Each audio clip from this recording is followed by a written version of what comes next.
রথের দিন জগন্নাথ যেদিন মাসির বাড়ি গিয়েছিলেন সেদিন আমরা জগন্নাথকে মাসির বাড়িতে দর্শন করতে পারিনি। অনেক দূর থেকে আমাদের দর্শন করতে হয়েছিল। কিছু প্রোটোকলের জন্য সাধারণ মানুষকে মাসির বাড়ির কাছাকাছি যেতে দেওয়া হয়নি। তাই আজকে আমরা চলেছি মাসির বাড়ির উদ্দেশ্যে।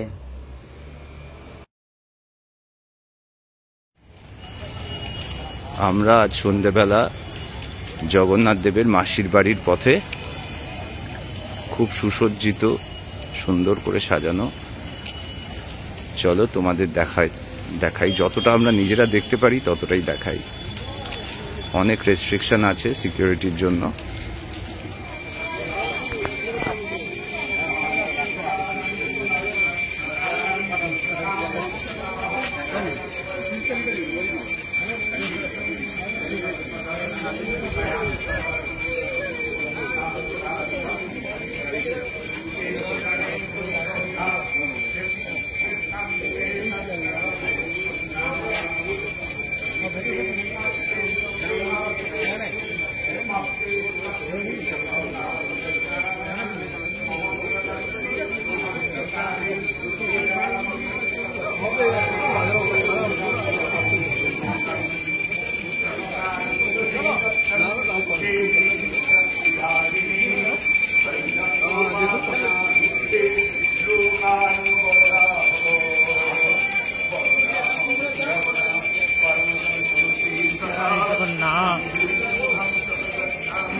জগন্নাথের মাসির বাড়ির সামনেটা সুন্দর করে সাজানো হয়েছিল। এটা পুরনো জগন্নাথ মন্দির দীঘার, আর এখানে নতুন করে জগন্নাথের থাকার জন্য এই মন্দিরটা বানানো হয়েছে। আর ঠিক উল্টো দিকেই বিশাল একটা জায়গা করে রথ রাখা রয়েছে।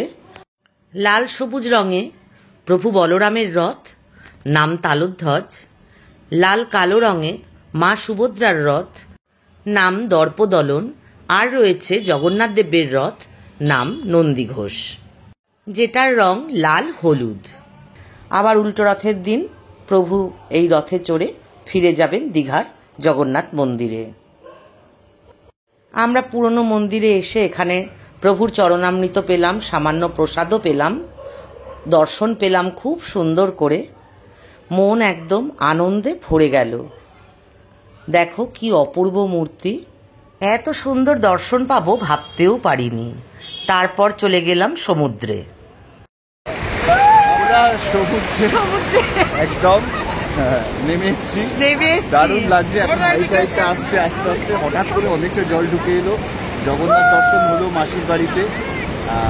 একটু সমুদ্রের জল এবার মাথায় নেব, পায়ে তো লাগছেই। আরতি দেখতে পেয়েছি, আরতিটা দেখতে পেলাম খুব সুন্দরভাবে, দ্বার বন্ধ হওয়া অবধি। এবার একটু সমুদ্রের ধারে এসেছি, তারপরে ডিনার করে হোটেল যেতে হবে, কালকে ফেরা। Thank you for being with us. আরও যা যা দেখাবো। আর সত্যি বলতে দীঘার এক্সপিরিয়েন্স পুরো চেঞ্জ হয়ে গেছে। আগে যেমন শুধু সমুদ্র, এখন জগন্নাথ। আর আসলে এত ভালো লাগে, খুব সুন্দর দর্শন হয়েছে।